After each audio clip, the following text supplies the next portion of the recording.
Hello, this is Frank J. Avella with Awards Daily. Filmmaker Kaouther Ben Hania has directed 3 of the 10 Tunisian films submitted for Oscar consideration, including the 2020 gem The Man Who Sold His Skin, which went on to receive a Best International Feature nomination. This year, Tunisia has submitted her hybrid work Four Daughters, a stirring look at the complex relationship between mothers and daughters.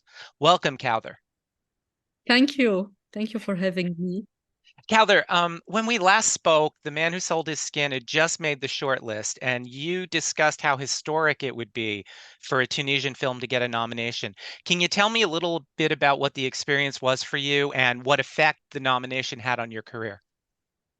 It was great. I mean, to be nominated for an Oscar for Tunisia the first time, it was just historic moment. And yeah, I mean, it was like I had a lot of offers, a lot of work, proposal, and everybody was asking me, what is your next? What is your next? And I was saying it's a documentary in Tunisia, and people were like puzzled. Why?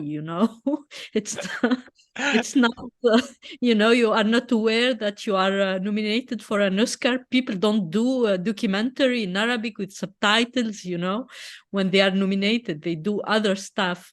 But since I started this project early on in 2016, it was going, on my mind, like a very challenging project. So yeah, this was Well, the yeah, well, speak advantage. speak a little bit about what attracted you to Olfa's story. Many things. I mean, there is the tragedy, the public affair, let's say. But for me, it was the desire to understand, because when you face tragedy or something, uh, unusual, my first reflex, I don't understand. I want to understand. So to understand stuff, usually I do a movie. This is what I know. And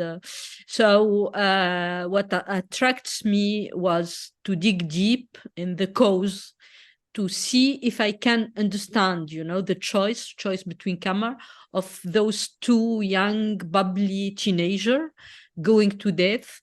It was important for me to understand, so I approach it with no judgment, with no preconceived idea. And that we all have judgment, preconceived idea in those kind of stories.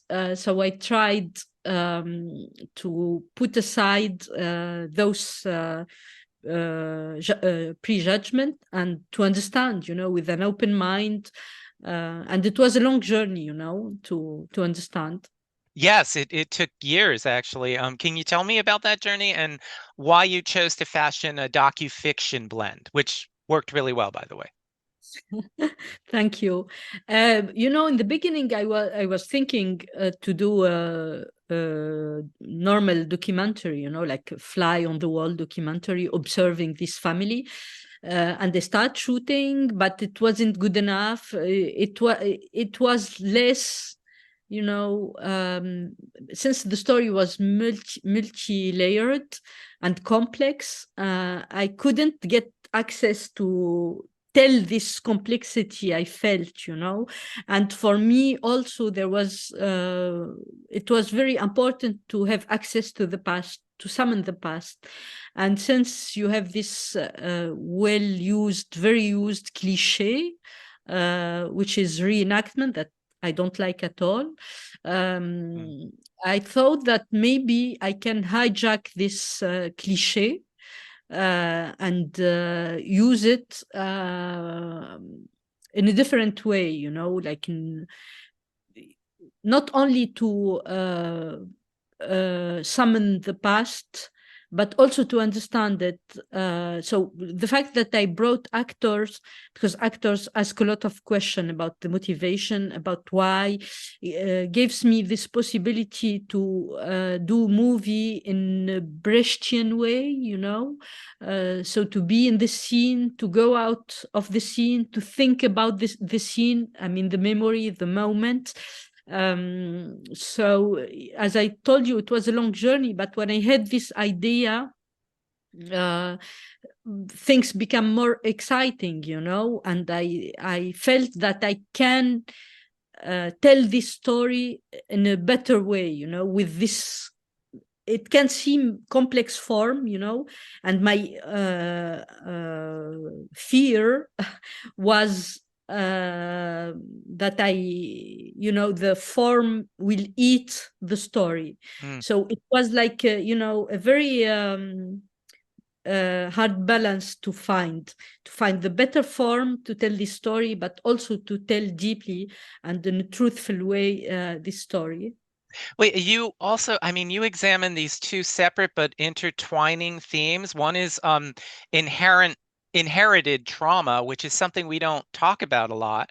And the other is you're examining this kind of generational continuation of violence, familial violence. Can you speak a little bit about, is that something that you set out to do, or did it come out during your discovery?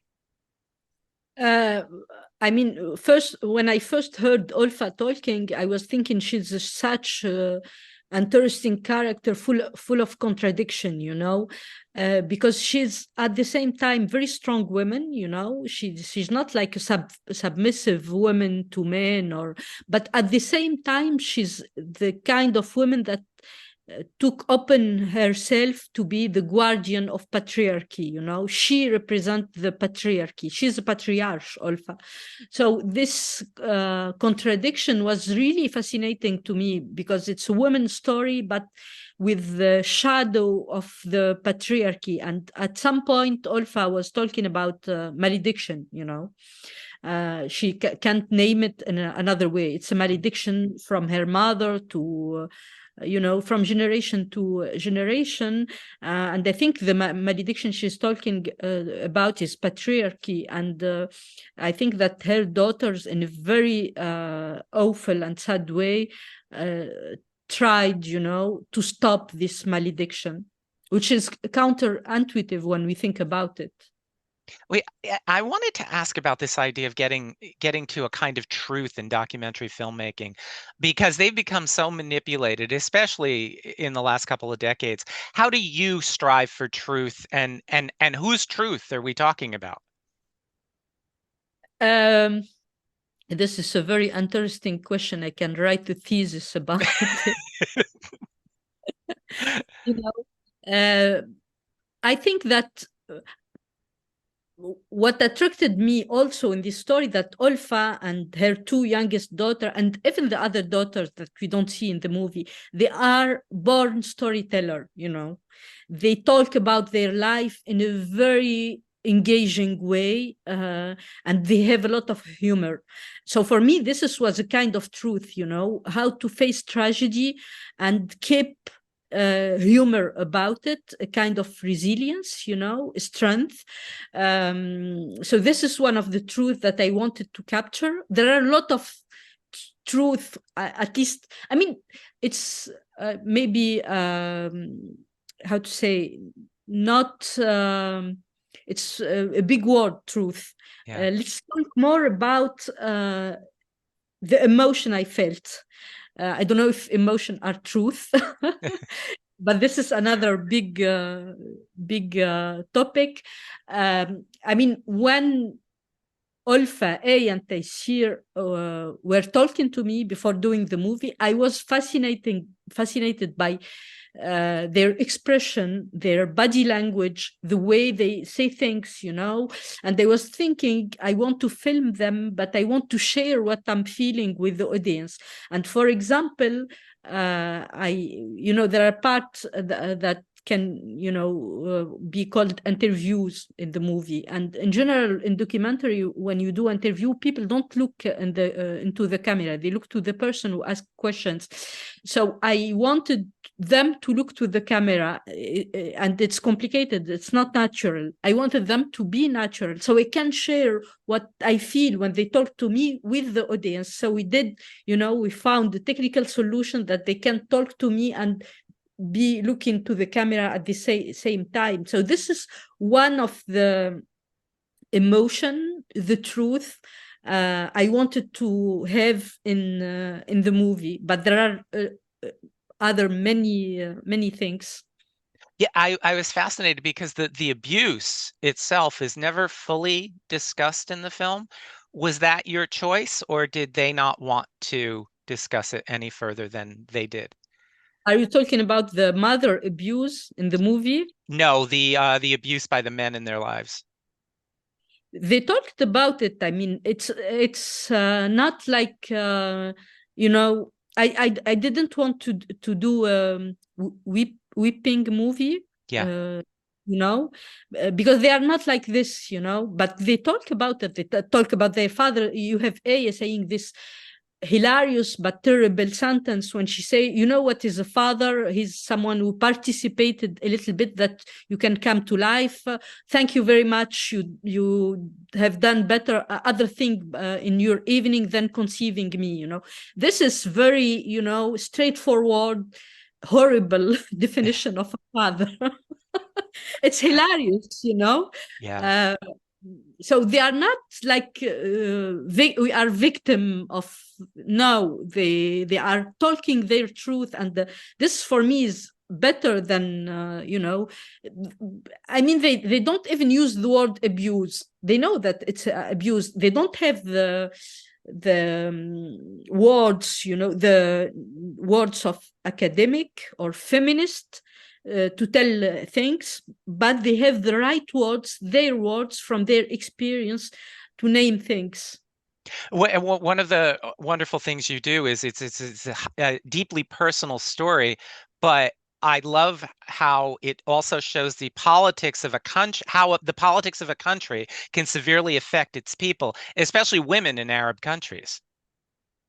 I mean, maybe we underestimate the influence of politics in our life everywhere, but I think that political decision. That's why we should hold politician accountable. Politic decision can change people's life. Not only for Arab women, all over the world. So for me, it was important to link their intimate small story with the recent history of Tunisia. Yeah, it makes one want to learn so much more. I immediately went to the Tunisia Wikipedia page. Uh, I'm curious, has the reaction to the film in any way differed across gender or race lines? Have you noticed? Um, I think that the audience is more feminine than masculine for this movie. In every Q&A, I look like there are more women than men, and also I noticed that other thing. In movie theater in Europe, you have senior going a lot to cinema in the old way, but when there are young people in the cinema, they react in a very intense way, especially young girls, here in France, and they are crying. It's like very moving for them. I wanted to ask you, how did you decide what to discuss with the girls and with the mother? And was there anything that they refused to talk about or didn't want to talk about? The girls, you mean Yes. about this affair or in No, general? just in general. Uh, No, there are stuff they told me I didn't want to put in the movie, for example, because I thought it's not good for them. It's very sensitive. But they were, how to say, it was a liberation for them because they are not heard. Yeah. This movie was a kind of place where they can express themselves and then also tell each other things, because Olfa don't hear her daughters, Mm. in general before. And in this movie, it gives them the possibility to the two youngest daughter to tell their mother some stuff, some hard stuff, so she can hear it, because we are all around caring and giving them the safe space to talk. Well, and the film also gives Westerners a glimpse into the life and mind of Arab women living in this culture, and how they're not so different from, all of us. I mean, sometimes I just felt like, oh, that's my family speaking. Yeah, because people, I mean, I don't like generalization. All Arab women are like this. It's a very specific story, because in Tunisia, women are very different. And even on the set, when we see the actresses, they are very different from those characters. People are in general different. But what people forget often, that behind the origin, the ethnicity, the differences, the visible differences, people share the same experience. I mean, mother-daughter experience, teenager experience are the same all over the world. Yeah, absolutely. I wanted to ask a little bit about casting the celebrated actress Hend Sabri, and did she immediately say yes? Absolutely. Yes, she said yes, and but she was really afraid, because she was out of her comfort zone, and she's a wonderful actress and very courageous. She was excited by the fact that she can go out of her comfort zone, being in a movie that she's not the lead. She will, share an experience with other women's. And it was, I think, interesting for her, and she was really important for the film, because by her presence, we understand better Olfa, because she's like giving her a mirror, to see herself and telling her the truth. She's a straightforward woman, very strong woman. So you have this two very different women from different classes, but without any, how to say, any, yeah, they are like, for a moment, they were equal in this experience.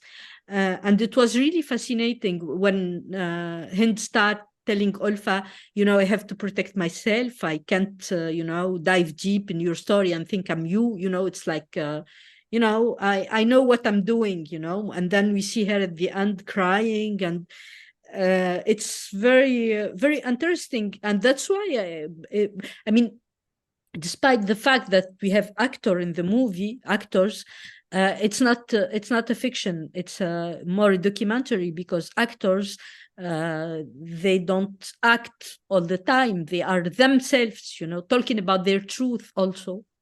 Yeah, and the journey of the two older daughters, who obviously were cast with two actresses, from one extreme, literally, to another extreme. Can you speak a little bit about that? Because I've seen that here in the United States with Trumpism, if you will.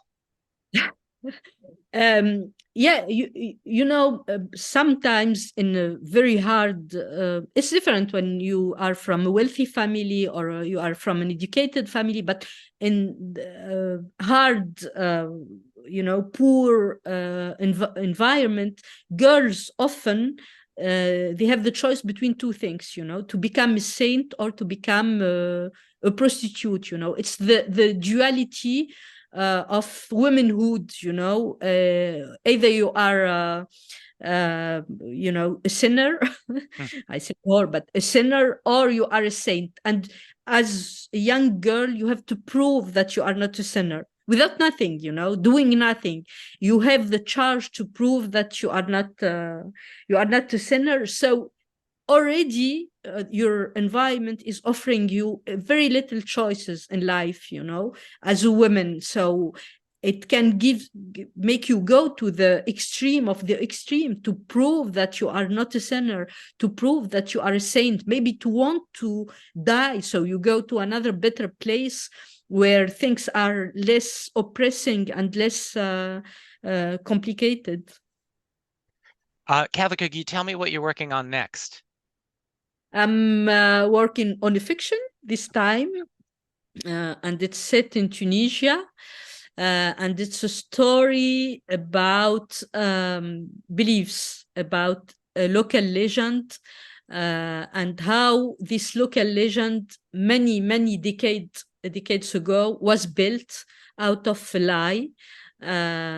So it's a movie about storytelling and how people love stories and don't want facts. Interesting. Wow. I noticed that the year you were nominated for the men, there were 33 of 93 films directed by women. This year, there are 20 out of 82. I'm wondering, are we going a little bit backwards, or are we doing okay? I know those are just numbers, but it's the start of a conversation at least.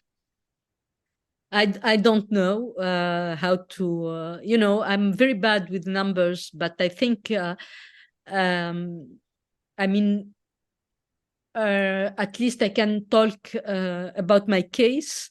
I think being a woman was my first atu or lack to do this movie, to understand those women and to dive with them in their past, in their trauma, and to understand them, So I think that we need more diversity, we need more voices, we need more people from inside to tell us their stories. And they can be men, men can have a very feminine sensitivity, or they can have other, when you are a writer or a director, you are blessed by this otherness thing. You should understand the other, because if you don't understand the other people, that they don't look like you can't write screenplay or you can direct actors. So it's, I think things are changing, maybe in slow way, but let's have hope. Absolutely. And categorically, is the film also eligible for in the documentary category? Yes, exactly, it's in both section. Wonderful, wonderful. The last thing I wanted to say was the final shot of the film is absolutely devastating. Um, I thought it was extraordinary. It's difficult to ask this question because I don't want to give it away, but I'm wondering how you achieved it. um you mean in term of shooting? In terms of, I mean, did you go there with mom? Uh, did you have access yourself? I was so curious at the end, with tears streaming down my face. It's without giving out the end. It's shot in Libyan prison, and we had like many authorization to shoot in this jail. And to come with cameras, but the day before we were told that we are not welcomed anymore in Libya. We can't go there, our life in danger or something like this. And since we had the fixer waiting for us, a Libyan fixer, I told him, we can't be there, so take your camera and go to the jail. And I, this shot, I knew from the beginning that I'll end up with this shot. Wow. Well, Mm. for anybody watching, they're going to have to watch the film in order to know what we're talking about. Uh, Kaouther, I want to thank you. I want to thank you for the film, and I want to wish you lots of broken legs on the upcoming announcements in December. Thank you very much. Thank you, Frank. Thank you.